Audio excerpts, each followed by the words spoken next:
بسم الله الرحمن الرحيم داوديال كسو دوادا برنامجكeenii muqdisho iyo maanta wada uga barateen in telefishinka caalamiga ee Cable TV inuu kaga yimaado hadahan oo kale barnaamijka maanta waxa inoogu martiyaha fanaanka Farxaan Muuse Cige Farxaan xidiga u yaqaan dadka Soomaalida oo ku sugan magaalada Muqdisho barnaamijka maanta Farxaan uu martida inoogu yahay waxaan ku soo bandhigi doonaa heesihii uu soo qaaday Farxaan xidig oo dhawaantan ka yimid qurbaha isla markaana ku sugan magaalada Muqdisho ee caasimadda dalka Soomaaliya kuna dhiiradeen xilligan uu soo gaaray magaalada Muqdisho iyadoo ay ka maqan yihiin fanaaniintii Soomaaliyeed ugu horeyn ku soo dhawo Farxaan telefishinka caalamiga ah ee Cable TV Cabdirasaaq aad iyo aad baad u mahadsantahay soo dhaweynta aad igu soo dhaweysay Home Cable TV magaalada madaxda Soomaaliyeed Muqdisho marka Cabdirasaaq aad baan ugu soo dhawaay waa mahadsantahay waa tahay Farxaan sidaan wada ognahay ma ahan markii ugu horeysay aad ka soo muuqato telefishinka caalamiga ah ee Cable TV marar kala duwan ayaa waxa wareysiyo kula yeeshay qaar kamid ah howlwadeennada telefishinka caalamiga ah ee Cable TV kamid ahaadaan kuwa ku sugan magaalada Hargeysa ee Jamhuuriyadda Soomaaliland waxaad ugu horeyn warbixin kooban naga siisaa taariikh nololeedkaaga adigoo soo koobay maadaama taariikh nololeedkaaga dadka hadda aysan ku cusbeen aad iyo aad baan mahadsantahay waxa weeyaan taariikh nololeedkayga aniga Djibouti weeyaan kadibna fanka Djibouti aan ku bilaabay 87kii Cabdirasaaq intaana dhalan baan u malayaa marka kadibna waxaan galay tartan ciidanka Djibouti kooxda xarbiyeen tartan u galay anagoo 50 qof marka 10 qof baa la nagu qaatay marka anoo tababarkii inaan taga ay tahay ayaan Yurub u baxay marka fankiina Yurub ila baxay 89kii baa igu yaan ka baxay Djibouti sidii baan u maqnaa marka fankayguna wayla dhoofay hasa ahaatee fanka xoog ma saarin dalal badan ama waqtiyaal marxalad duwan oo kala duwan baan maray marka iminka London markaan soo degay aad ayaan satal ku noqday ayaan rasmi u degay ayaan marta fankaygii aan dib u soo ceshay marka fankii marka dib waxaan ugu soo ceshay 2009kii waa taa Farxaan sida Soomaalida ay og yihiinba haddii qof uu horumar gaaro waxaa ka dambeeya qof markaad noqonaysay fanaanka yaa kugu dhiirigeliyay fanaan inaad noqoto fanaan kolka noqonayay dhegta eraygii igu weynaa ama aan fan ka maqlo dhiirigelin aan ka maqlo wuxuu ahaa aabaha fanka Soomaaliyeed ama aabaha cuudka Xudaydi ayaa maartay ayaantii ugu horeysay yiri mustaqbal boo fanka ku yeelanaya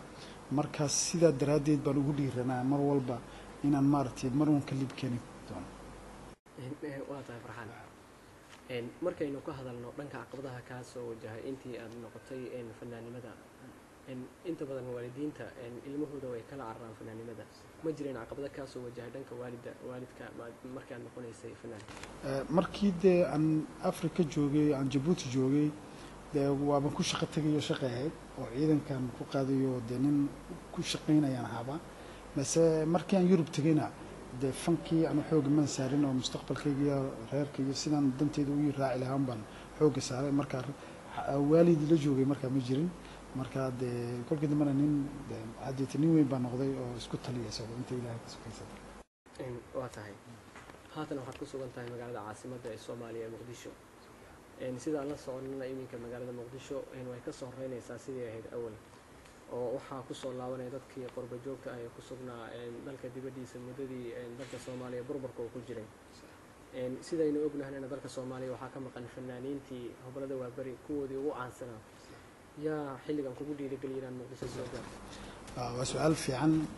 waxa weeyaan waxa dhiirigelinta aan ka helay ama sababta inta Ilaahay ka sokaysa lahaa gudoomiyaha gobolka Banaadir ahna duqa magaalada madaxda Maxamuud Axmed Nuur Tarsan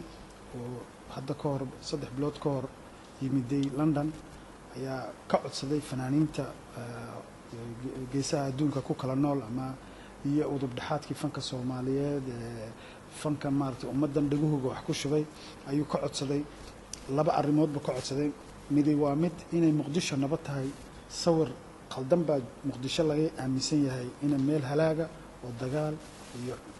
cunfi iyo xumaan iyo gaajo ay ka jirto oo dhinacaan kala dambeynay jirin marka in magaaladii ayna sidan ahayn oo nabadgelyadii ku soo noqotay dawladnimo u dhalatay oo maartay adduunka iminka in la tartanta ama ka horeysaba doonaysa in indhahooga caalamka la tuso ay dadkoogii caanka ku ahaa ama dadkoogii magaca ku lahaa inay ku soo noqdaan dadka u horeeya ee magaca ku leh ee ummadda Soomaaliyeed wada garanayso waa fanaaniinta ama iyo siyaasiyiinta marka in fanaaniintii ay ku soo noqdaan dalka oo dadkan dhagahooga wixii ay ku shubeen iminkana ay ku shubaan oo istaagaan maanta ayuu ka codsaday iyo ciidanka Martiini hoos jiifa ama geedaha hoos jiifa ee dagaalkii ku culiyaamay ama ku dhaawacmay ee caruurtii agoonta inaan maartay loo sameeyo fundraising si maartay dawladdu way tamar yartaa imikun bay dhalatay inaan bay dawladooda soo garab galaan oo iyaguna sida hablaha Soomaaliyeed ama ay u garab galaan dalkan iyo dadkaba ay u garab galaan inay bal fanaaniintuna iyaguna taariikh ku galaan dadkooda garab galaan sida daraadeed buu ka codsaday marka codsiga daraadeed baan ku yimiday ninkii ka soo jawaabay iyo aan noqday anigu oo Muqdisho ku yimid anoo weligay Muqdisho aan arag marka way igu horeysay waa tahay waa arrin aad iyo aad u qurux badan dadka waxay kugu magacaabaan Farxaan Xidig waxaa muuqanaysa in meesha uu ka baxay magacii aabo waalidka oo inta badan dadka Soomaalida ay ku atirsadaan marka ereygan magacan ama naanaystan Farxaan Xidig maxay kugu baxday isku magacani hore iguma jirin ama maan lahaan jirin intii hore mar aan Australia tagay oo fasaxo tagay ayaa ina saaxiibkeeya oo Saciid Ibrahim Saciid Sumbul oo Australia ku nool ba magacani bixiyay marka dadku dad baas ka jira hadalkii ay yiraahdaan ay maartay mar wala yiraahdo samada furan oo hadalku u aqbalo marka magacii oo ii bixiyay oo ma uu yiri Farxaan Xidig wuxuu uga jeeday wuxuu yiri waxa fanka xidig u soo baxay waata soo marka nacam waxa weeyaan naanaysa isagu ila jeclaaday un baahay sida darteed waxa lagu magacaabaa Farxaan Xidig waa tahay marka album la yiraahdo Xidig iyaan kolka soo saaray oo isagu magac isagu bixiyay marka magacii ayaa iga raacay naanaysta halka iga raacay waa tahay Farxaan waynu u soo laaban doonaa heesaha kala duwan ee badweyntaada adigu ku luqaysay waxaa sidoo kale jiray markii aad soo gaartay magaalada Muqdisho waxaad la kulantay ciidamada Djibouti ee nabad ilaalinta u jooga dalka Soomaaliya ee garabka weynsiinaya dawladda Soomaaliya sidoo kale xilligaas waxaad u qaaday hees aad ku dhiirigelinayso ciidamada Djibouti sidoo kale waxaa jirtay hees iyadana aad ku amaanayso magaalada Muqdisho nabadda ka dhacday heesahaasi maxaad nooga sheegay heesaha marka cabisa waxa weeyaan qof kolku aad safar tagaysid ama meel socdaalaysid waa inaad qalabkayga sidatid marka maadaama dadku aan fanaanahay ay iga filayaan inaan maartay wixii aan ula imanay ay tahay fan ama heeso inaan heeso la imaado marka Allah dhaafo aad iyo aad baan ugu mahadnaqayaa saaxiibkay Seer Maxamed Umar Cabdi oo London ku nool oo maartay Soomaaliland u dhashay iyo heeso dhiirigelin ama tirtirsiin ama mahadnaqa ciidanka Djibouti ee beledweyn jooga on hees caanka iyaga ka hadlaysa oo ii soo sameeyay iyo hees nabadda ka aslaxday magaalada madaxda Muqdisho iyo gobolka iyo maartay Soomaaliya oo dhanba hees ka turjumaya ayuu isna heeska kalena ii sameeyay marka iyo hees kale oo waxa jira Xudeydi adeero Xudeydi bixi fanka Soomaaliyeed isna uu ii sameeyay marka iyo hees kale oo beledweyn heeskii maartay beledweyn uu sameeyay Hadraawi heesan ugu magac daray Hadraawi oo mahadnaq waa tahay Farxaan heesaas waxaan ku soo qaadan doonaa qaybaha dambe ee barnaamijkeena markan waxaan guda galaynaa qaybihii madadaalada heesaha aad qaaday halkan laguma soo koobi karo waa badweyn laakiin waxaan kala soo dhaxbaxaynaa inta waqtigu naga siiyo waxaa jirta hees lagu magacaabo Raxiim oo aad adigu ku luqaysay heestaasi yaa lahaa miraha laxanka iyo erayadaba heeska miraha iyo laxanka waxa leh Saciid Abubakar Saciid Alkajiir oo London ku nool oo aad iyo aad u salaamayo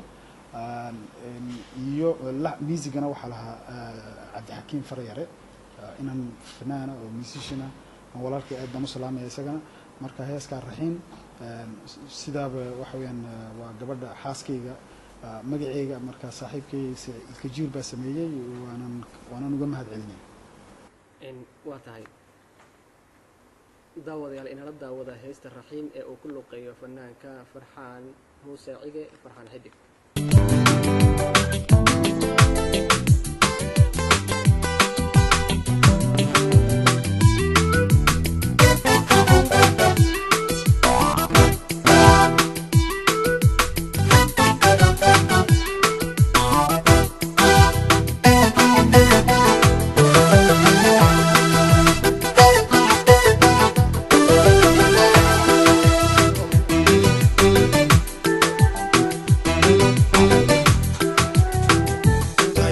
barwaaqo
kaymaha ruxaya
waxaa jiray heys iyana magaceedu uu yahay cadceed heysta miraha iyo laxanka iyo muusigaba yaa ku laran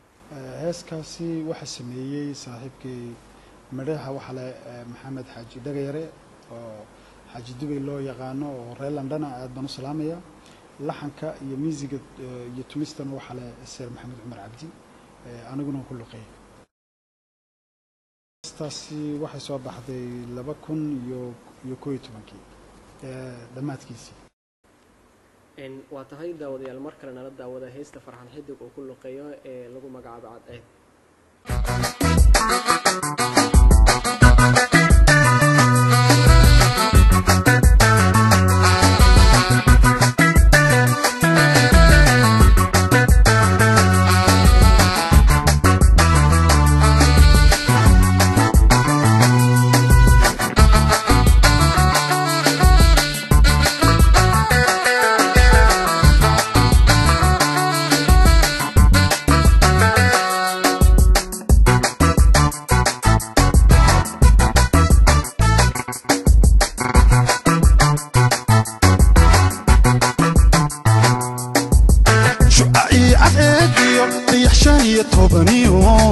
شمعيو إليسكار شقي صوت بخيسي شعاعي عدعيو ريحشانيو توبانيو شمعيو إليسكار شقي صوت بخيسي شكلي قاقا قروح ديو حناقا شوبان با جعيلي قوشي الربايي شكلي قاقا قروح ديو حناقا شوبان با جعيلي قوشي الربايي عاشقكي سنو شوداينو إيغاني شعبي إيو وناكي شبادي إذيغدي عاشقكي سنو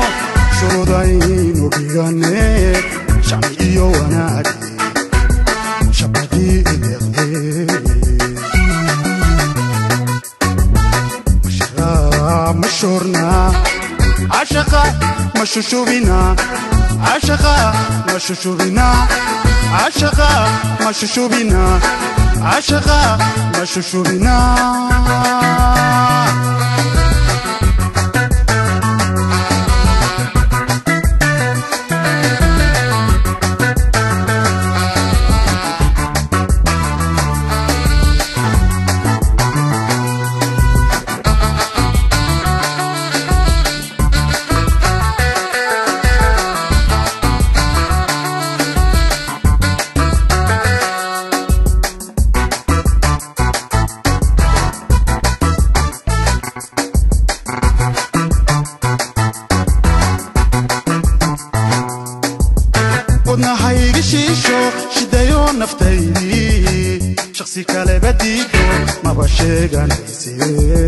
ودنا هايغي شيشو شدايو نفتايدي شخصي كالي بديدو ما باشيغانيسي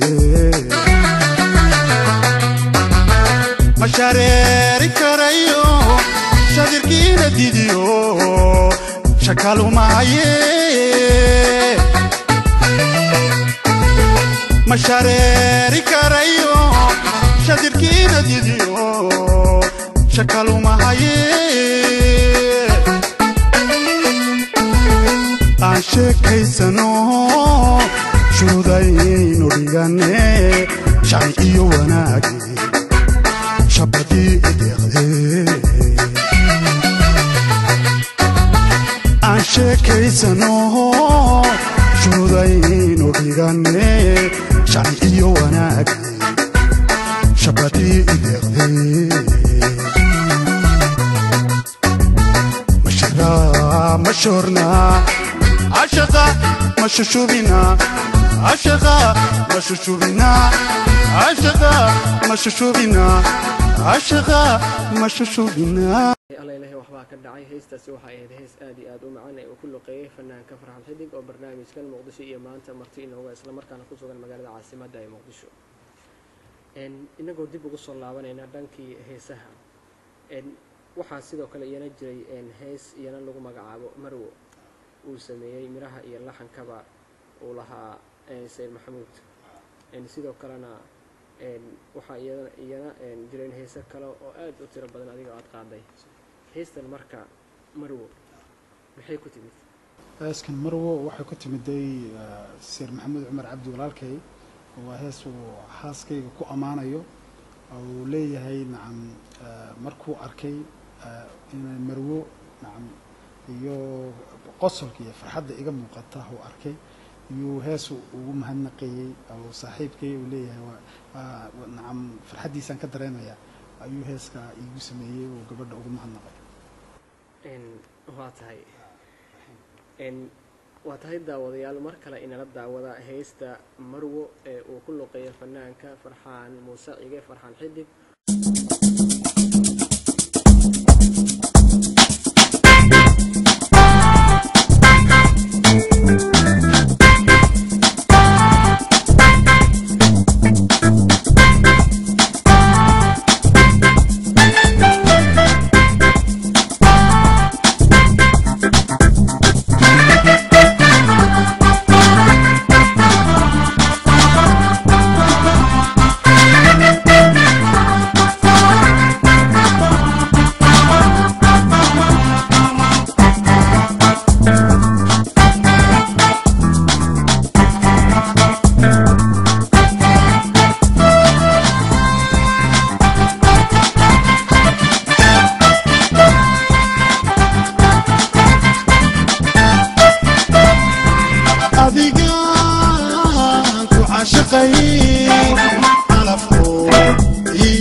kugu anqariye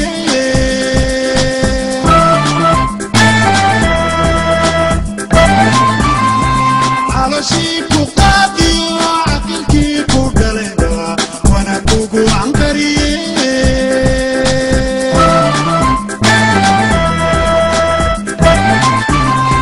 مروة شرف قطاني عمل سمي وقلطي الترا يا طاير الترا يا طاير مروة شرف قطاني عمل سمي وقلطي الترا يا طاير الترا يا طاير الترا يا طاير الترا يا طاير وتاي فرحان إنه دib ugu soo laabanayna heesahaga waxaad joogtaa magaalada Muqdisho waxaad ka qayb gashay munaasabad ballaaran oo lagu soo dhaweynay oo ay soo qaban qaabiyeen qaar ka tirsan mudanayaasha xildhibaanada ka tirsan mudanayaasha baarlamaanka oo ay ugu cadeeyeen xildhibaanada Khadiijo marka ka waran soo dhaweyntaas lagu sameeyay magaalada Muqdisho iyadoo xilliga uu kala qayb galay gudoomiyaha gobolka Banaadir ahna duqa magaalada Muqdisho Maxamuud Axmed Nuur Tarsan sidee kula muuqataa munaasabadaas lagu soo dhaweeyay wallaahi wax weeyaan cabdisaaq wadii la joogay barnaamij qurux badan oo maaragtay muddo laga soo shaqeynayay ama muddo la isweydiinayay iyo ahayd marka aad iyo aad waxaan ugu mahadnaqayaa hadda inta ilaahay ka sokaysa xildhibaan Khadiija aad iyo aad ugu mahadnaqayaa iyo gudoomiyaha ururka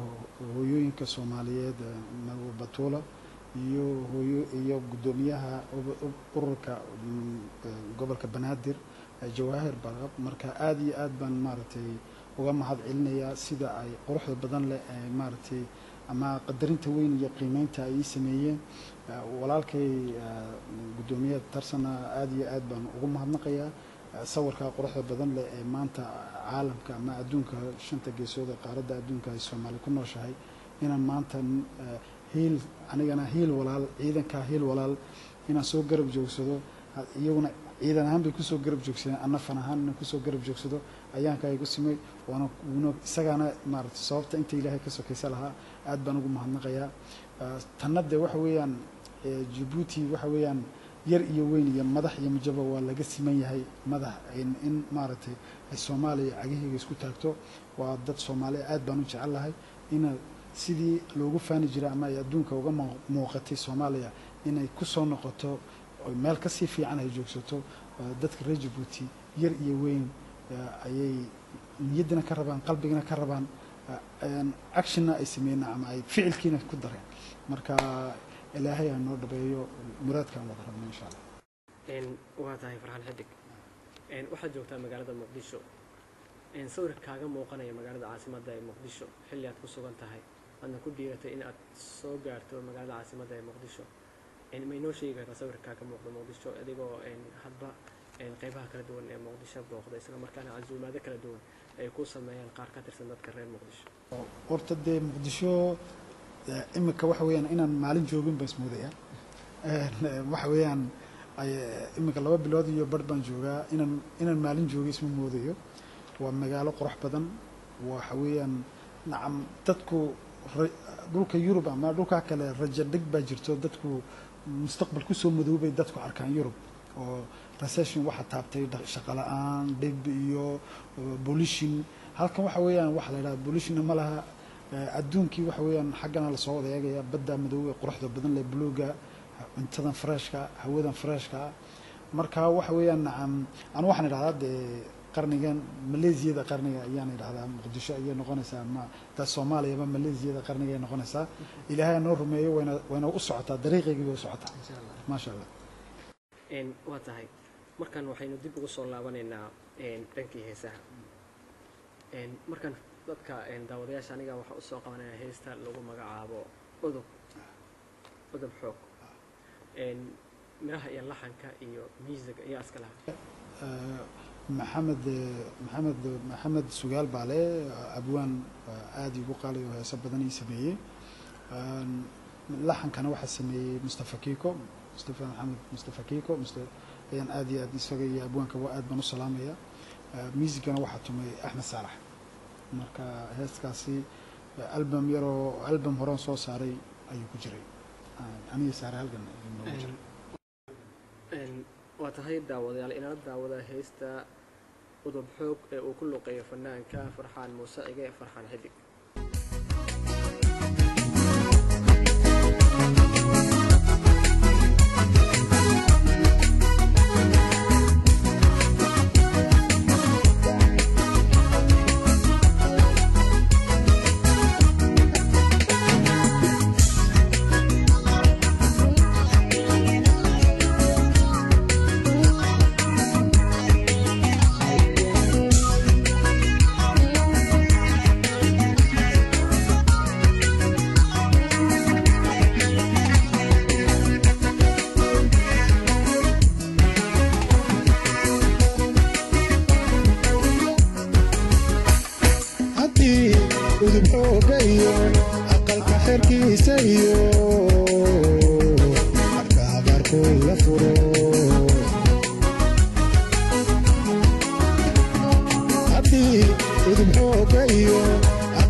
حلقان بلغ وضع قفكت كرحوتين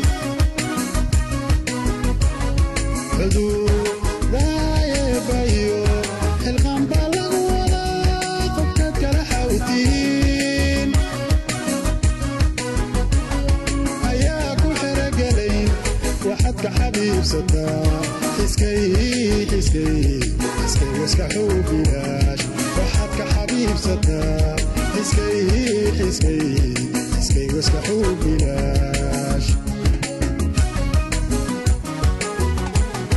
لكان روح لوح الغبا هدانو حسوس ريو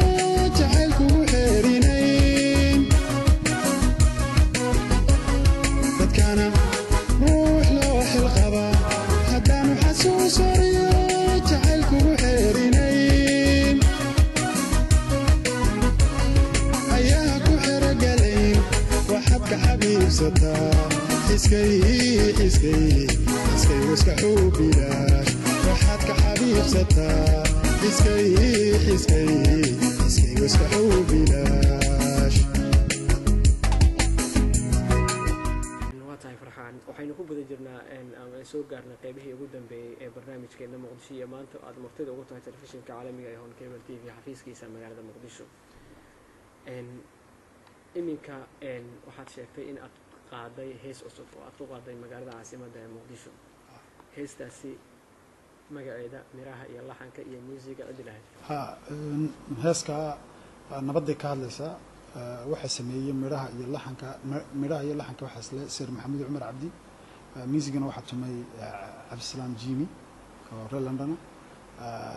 marka heeskaasi nabadda ka hadlaya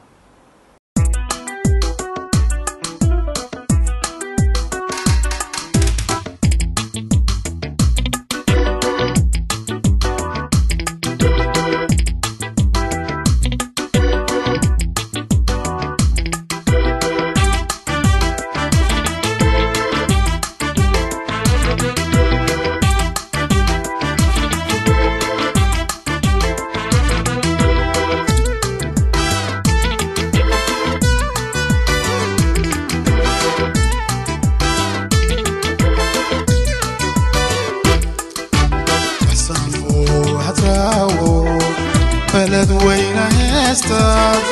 برلولا وترسا تتكوى بوكسيسو باشال نقطي حسنو أتراو بلد وين هستاد برلولا وترسا تتكوى بوكسيسو باشال نقطي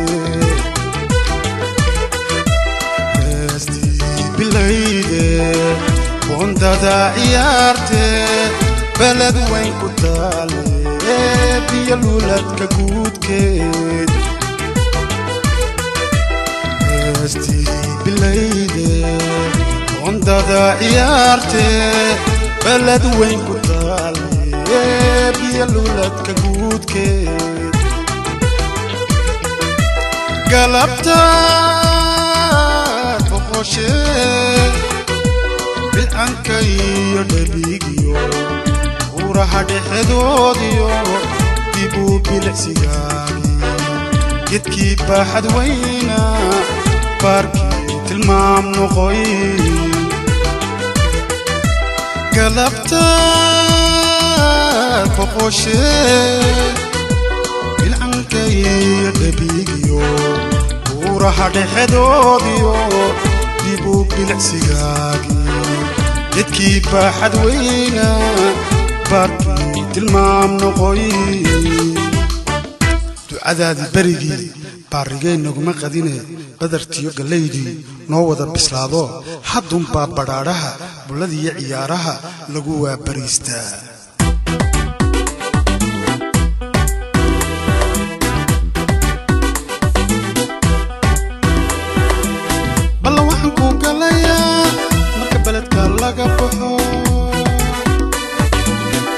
برقديديو دحانا لو مرو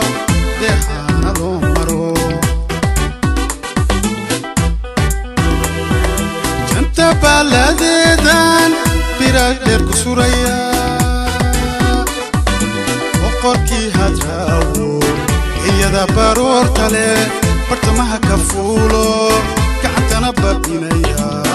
برتمها وديغيا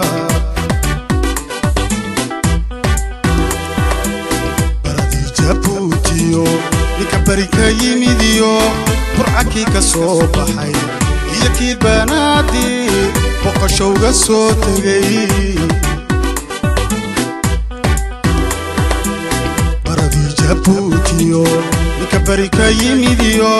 burcakii ka soo baxay iyo kii banaadir boqoshowga soo tegay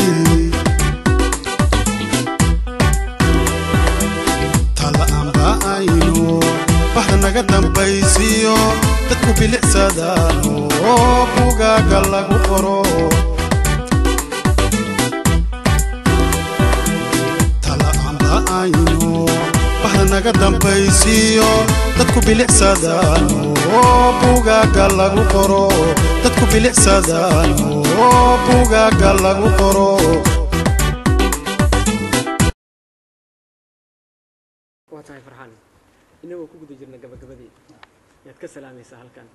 anigoo dareemay in dad qaali kugu ah ee niyadaada ka guuxayaan aad iyo aad baa umahadsan tahay waxaan aad iyo aad u salaamayaa adduunka hooyaday baan u jeclahay hooyaday oo maaragtay boorama joogta somaliland oo boorama joogta aad iyo aad baan u salaamayaa walaalahay nimco iyo siraad iyo xaliimo iyo ducaale iyo caruurtooda oo dhan aad baan u wada salaamayaa iyo oridayda xaaskayga aan jecelahay aad iyo aad baan u salaamayaa raxiin iyo caruurtayda dhammaantood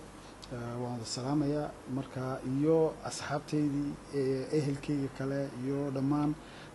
haddaan is idhaahdo maanta aad bilowdid marka iyo t v caalamiga ah ee home cable oo qaaradaha adduunka ku wada faafay iminka oo aad iyo aad loo xiiseeyo kuwa guda iyo dibadba siiba walibana mulkiilaha saaxiibkay farxaan aad baan u salaamayaa iyo agaasimaha t v-ga elig saaxiibkay maxamed elig aad baan u wada salaamayaa dhammaantood waxaan salaamayaa ilaahay garab galo ciidanka soomaaliyeed ee qalabka sida ee naftooda u huray dalkooga inay ka xoreeyaan cadowga kusoo duulay waxaan leeyahay hambalyo ilaahay hani garab galo waxa weeyaan dee dalkiinu jannu noqonayaa tabiciinii waa laynii gudayaa insha allah ilaahay hani garab galo madaxweynaha soomaaliya xasan sheekh maxamuud baan aad u salaamayaa ra-iisul wasaaraha aan u salaamayaa xukuumadda dhammaantood madaxweynaha jamhuuriyadda jabuuti ayaan aad iyo aad u salaamayaa iyo xukuumadda oo dhan iyo maxaa la yidhahdaa marwadiisa iyo shaqaalaha idaacadda jabuuti oo asxaabteyda aad igu qaalaya aad iyo aad baan u wada salaamayaa fanaaniintii iyo soo garab qabatay iyo abwaanadeyda iyo dhammaan aad baan u wada salaamayaa saaxiibkay guddoomiyaha gobolka banaadir ahna duqa magaalo madaxda oo taariikh aanan la iloobi karayn ummadda soomaaliyeed inaan ii sameeyeyna aad iyo aad baan isaga iyo marwadiisa shamso aan u salaamayaa iyo caruurtiisa iyo gobolka banaadir shaqaalihiisa oo dhan iyo muqdisho oo dhan saa aad laigi soo wada dhaweeyey aad baan u wada salaamayaa asalaamu calaykum waraxmatullahi wabarakatu barnaamijkeenii muqdisho iyo maanta aan ku wareysanaynay fanaanka farxaan xidig waxaynu kusoo gabagabeynaynaa intaasi barnaamijkana waxaa idinla socodsiinayay anigoo ah cabdirasaaq mira dhoore waxaana dhanka sawir qaadista ay ahaayeen sayid maxamed cumar iyo sidoo kale yaxya maxamed axmed waxaana sidoo kale dhankan barnaamijkan mahad gaara uga celinaynaa kawsar cabdinuur aadan oo iyadu qayb weyn ka qaadatay soo saarista barnaamijkan waxaana sidoo kale mahad aad iyo aad u celinaynaa fanaanka farxaan xidig oo isagu waqti aad iyo aad u ballaaran noo siiyey in barnaamijkan uu inagala qayb galo waa tahay farxaan aad iyo aad baad u mahadsan tahay